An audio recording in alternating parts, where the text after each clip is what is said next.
l'étau se resserre autour d'Étienne dans Demain nous appartient.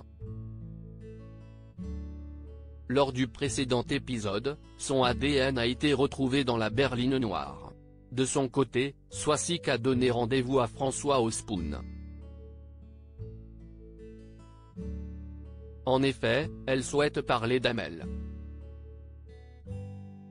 Elle trouve la jeune fille trop insipide pour leur fils et pense qu'il va vite se lasser.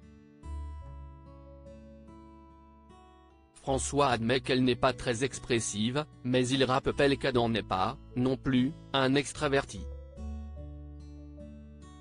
De plus, il voit son fils très amoureux et c'est le principal pour lui.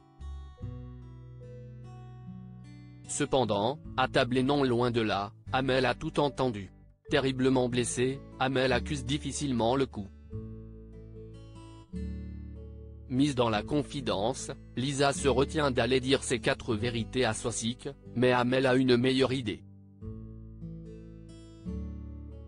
Elle décide d'aller, elle-même, confronter sa belle-mère. Ni une, ni deux, Amel se rend à l'hôpital et avoue à Swazik avoir été en admiration devant elle.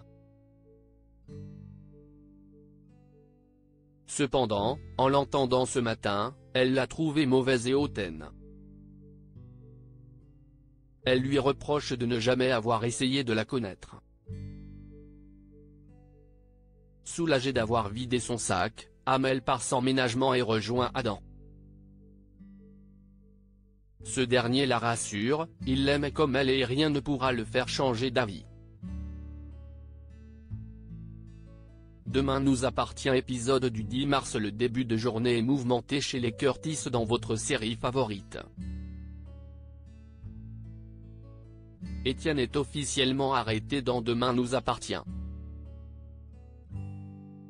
Après son départ, la police entame une perquisition. Non loin de là, Aurore reproche à sa fille de lui avoir menti et lui rappelle qu'elle est flic et qu'elle n'a plus le droit de cacher des indices. Au commissariat, Martin interroge Étienne qui avoue qu'Alexis lui faisait du chantage. Cependant, il jure ne pas avoir tiré sur Timothée. Aurore insiste pour pouvoir continuer l'interrogatoire. Étienne se souvient alors du nom du receleur d'Alexis. Ni une, ni deux, Lisa et Karim se rendent à sa rencontre. Ce dernier balance où se trouve la planque d'Alexis.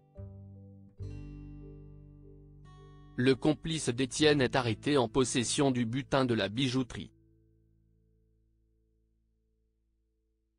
Le soir venu, William rend visite à sa sœur et Dorian dans Demain nous appartient. Il leur apprend qu'Alexis a été arrêté grâce à Étienne. Cependant, cela ne veut pas dire qu'il va être tiré d'affaire. Devant la culpabilité de Dorian, William tente de le rassurer. Il informe Bénédicte qu'il va contacter Maître Perrault pour qu'elle défende Étienne. De son côté, Roxane s'inquiète pour Enora. Elle infirme Bart et Sarah qu'elle a 38 degrés de fièvre et qu'elle préfère annuler la visite de Nordine et Georges. Sarah insiste pour que ses collègues viennent, mais pendant leur visite, Roxane se montre désagréable. Pour éviter que Georges touche sa fille, Roxane explique qu'elle a 41 degrés de fièvre.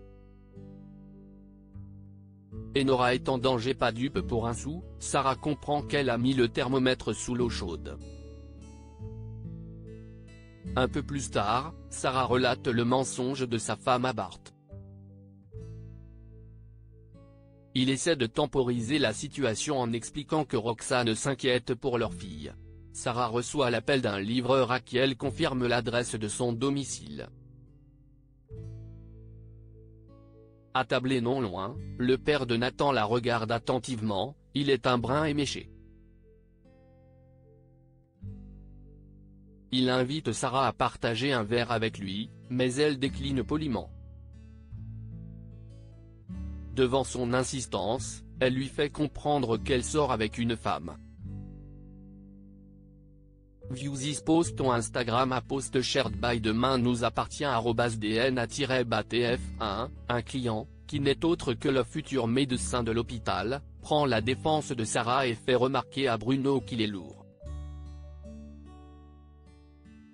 Bruno ne l'entend pas de cette oreille et insiste une nouvelle fois. Tout à coup, Bruno met son bras autour de Sarah et la jeune femme lui plaque la tête sur le comptoir.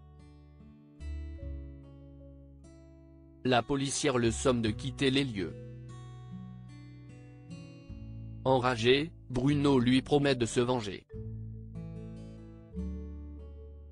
Arrivée chez elle, Sarah ne s'attend pas à vivre son pire cauchemar.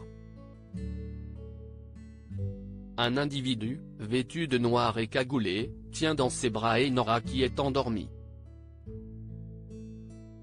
Sarah le supplie de ne pas lui faire de mal et de lui rendre Enora. Mais le rôdeur berce Enora et fait signe à Sarah de ne faire aucun bruit.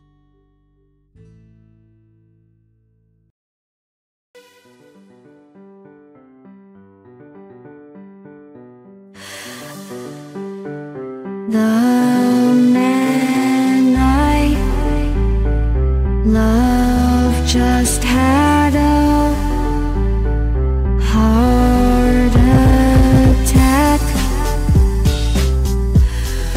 but who needs a heartache?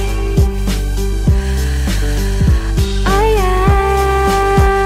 am a man, she is a